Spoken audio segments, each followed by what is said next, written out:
Was blind, but now I see. Good morning. I'm so thankful that you all decided to join us today. It's a beautiful day in St. Paul. Just to everybody joining us online, it's not snowing. Come to Minnesota. You know, I'm here today representing the majority of my generation. The majority of the generation that rejects the notion that a woman has to make this false choice to either end the life of her child or end the life that she envisioned for herself.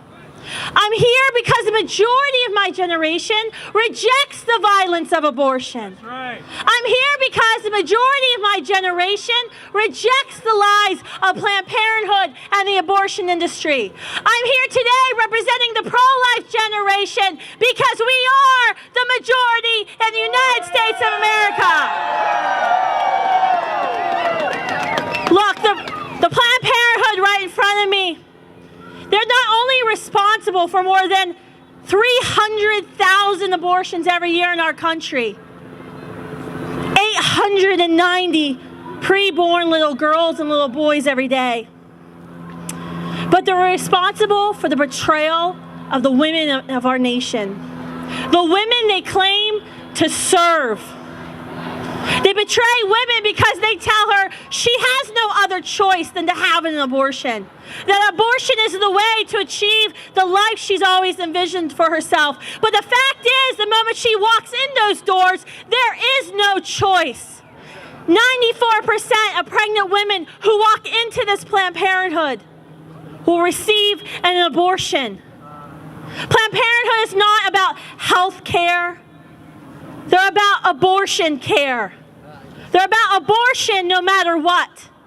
We have the statistics that Sarah already went through. The fact that in the past 8 years, their federal funding, the funding that they get from us, that you and I pay with our taxes, is skyrocketed. It's over $500 million a year. And every single year, do you know what happens? The abortions go up and their other services, their services for STDs, for STD care, for pregnancy tests, for pap smears, for cancer screenings, they go down. And that's from their own annual report. This is from their own annual report. Planned Parenthood is not a healthcare organization. They are about one thing and one thing only, and that is abortion. Planned Parenthood is a corrupt political organization. Something that you won't see the other side today talking about is the fact that the U.S. House of Representatives has recommended Planned Parenthood for 15 federal and state criminal charges for the trafficking of human baby parts. They are criminals. They are political.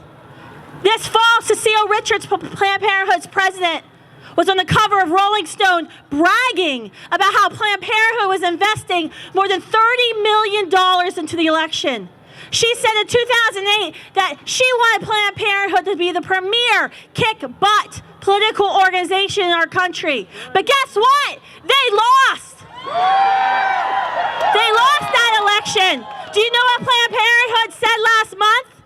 We're not political. That's like my child when he was trying out for a belt in his Taekwondo class and didn't make it. He said, well, I didn't want it anyway. That's exactly how Planned Parenthood is behaving. This is the nation's largest abortion industry. Planned Parenthood is in Washington, D.C., one of the biggest federal lobbyists. Right. And they use our taxpayer dollars to do it. Right. And finally, we don't need Planned Parenthood. Right.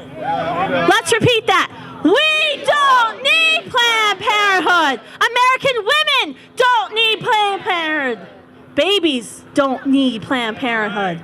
The fact is, there's more than 13,000 fairly qualified health centers, community health clinics that are located in rural and poor neighborhoods across our country. We fund them with our taxpayer dollars. There's 20 of these clinics, of these community clinics, to every one Planned Parenthood. If every single Planned Parenthood would shut down tomorrow, if every Planned Parenthood would shut down tomorrow, those community centers would only need to see 2 women per day to make up for the women Planned Parenthood sees. We just don't need them. We don't need them. This generation doesn't need them. Women don't need them. America doesn't need them. Shutting down Planned Parenthood, defunding Planned Parenthood, and redirecting our federal funds to these community health care centers. And might I add, pregnancy resource centers that provide real hope, provide real love, provide real services to women, including mammograms and prenatal care and well women care. We wouldn't have a public health crisis on our hands if they were defunded. We would be here praising God, celebrating, because we wouldn't have an abortion chain preying upon our generation in our high schools and in our colleges every single day, because we don't need them. Look, Planned Parenthood is about their bottom line. They're about abortion. They're about their elections. We're here today because we want to stand for justice. We want to stand for hope. We want to stand for truth. The good news, folks, is that we're winning. This is a vocal minority that has come out in the streets. I was there in Washington when the Women's March. I was there when they told us that pro-life women, the majority of women in America, weren't welcome at their march. They know that they're losing and they're scared. That's what you see today.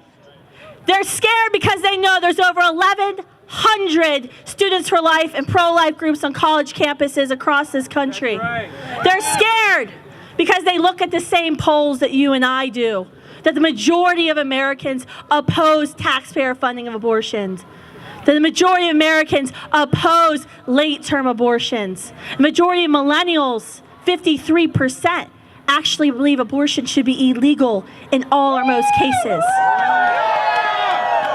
But let's not forget why we're here and why we have video cameras today. We're here to be here for those preborn boys and girls who will be taken from us. We're here to stand with their mothers to show them that we love them. But we are also here to remind those elected officials sitting in Washington, D.C., that we expect them to uphold their promises to defund Planned Parenthood of abortion dollars. We expect them to confirm pro-life Supreme Court justices, because let's be real, our ultimate goal is to end abortion in our lifetime, to make it illegal and make it unthinkable. And we're going to start with Planned Parenthood, because we are the pro-life generation. We are the pro-life generation. We are